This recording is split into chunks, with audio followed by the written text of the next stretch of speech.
The office was always alive with the hum of keyboards, the shuffle of papers, the low murmur of conversations. Deadlines ticked like clocks in the background, meetings spilled over schedules, and people hurried with their tasks. Yet for Ryan, everything else faded whenever Mia walked into the room. She didn't carry herself with pride or demand attention. She moved with quiet confidence, her presence soft but unmistakable. The way she tucked her hair behind her ear when she was deep in thought. The way her voice lifted the atmosphere when she laughed at someone's joke. The way she remembered to ask after even the quietest colleague's family. These things made Ryan's world gentler, more meaningful. He admired her in silence, not with bold flirtation or dramatic gestures, but in ways almost invisible. He noticed she preferred the window seat in the conference room, so he always left it free. He saw how her hands grew cold in air-conditioned halls, so he subtly adjusted the thermostat before meetings began. When she worked late, he refilled her coffee cup, leaving it beside her without a word. Before returning to his own desk, it wasn't about seeking her notice. For him, it was enough to know he had eased her day, even if only in small, hidden ways. Mia noticed anyway. She wasn't naive. She began to see patterns, how his eyes softened when she spoke, how his smile lingered when she entered the room. At first, she brushed it off as coincidence, but as weeks turned to months, she realized his quiet consistency. It wasn't fleeting interest.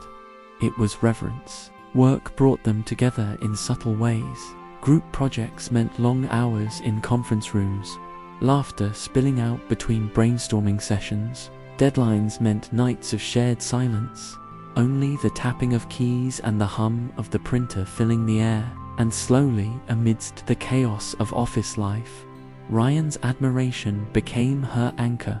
On stressful days, when her workload grew heavy, she would find a bar of chocolate on her desk with no note, yet she always knew it was him.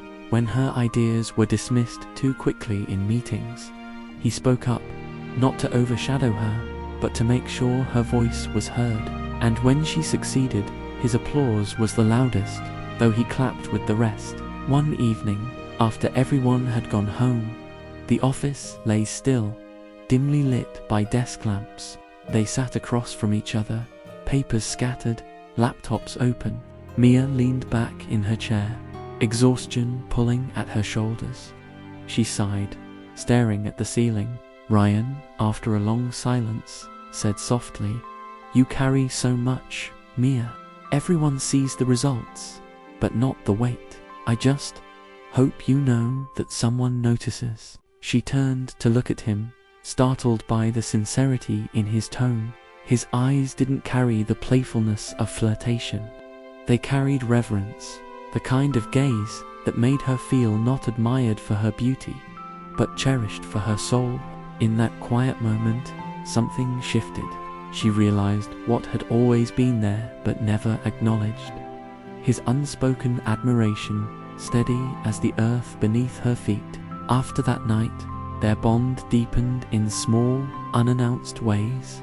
Morning greetings lingered longer, smiles warmer. Coffee breaks turned into shared conversations about dreams, childhood memories, favorite books. They discovered shared habits, both preferring tea in the late afternoon, both carrying a love for rain. In meetings, when stress rose, one glance exchanged between them was enough for her to feel calm again. Festivals at the office became their secret playground of affection. During Diwali, when everyone exchanged sweets, she found a little box on her desk with her favorite flavor, no name attached.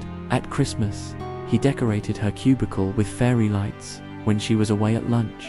She laughed and teased him for being too obvious, but her heart glowed brighter than the lights. Colleagues sometimes teased them gently, how Ryan always seemed to be nearby when Mia needed something, how Mia's smile appeared most often in his presence, but neither confirmed nor denied. They didn't need labels. Their connection lived in the subtleties, in the unspoken, in the reverence they quietly shared. For Ryan, love was not about possession. He didn't crave to own her time or demand her attention. His joy came from seeing her thrive, from knowing he could support her silently. For Mia, what touched her most was not grand declarations, but the assurance that in a world where everyone rushed for recognition, here was someone who simply stood by her. Years passed, and their admiration ripened into tenderness. Sometimes they walked out of the office together, the city lights glowing, their conversations wandering from work to dreams. Sometimes they sat in silence, sipping tea, not needing words at all. For both of them, the beauty of their bond was not in its loudness, but in its depth. It was love, yes, but it was also friendship, respect, companionship, a devotion that asked for nothing but gave everything. At Sakhi Soul Stories, we believe not all love is loud. Some of the most beautiful stories bloom quietly, in admiration that does not demand, in devotion that remains steady, in gestures so small they almost go unnoticed, until you realize they are everything. True love is not always shouted to the world. Sometimes it is whispered, tender and unspoken, yet more powerful than words.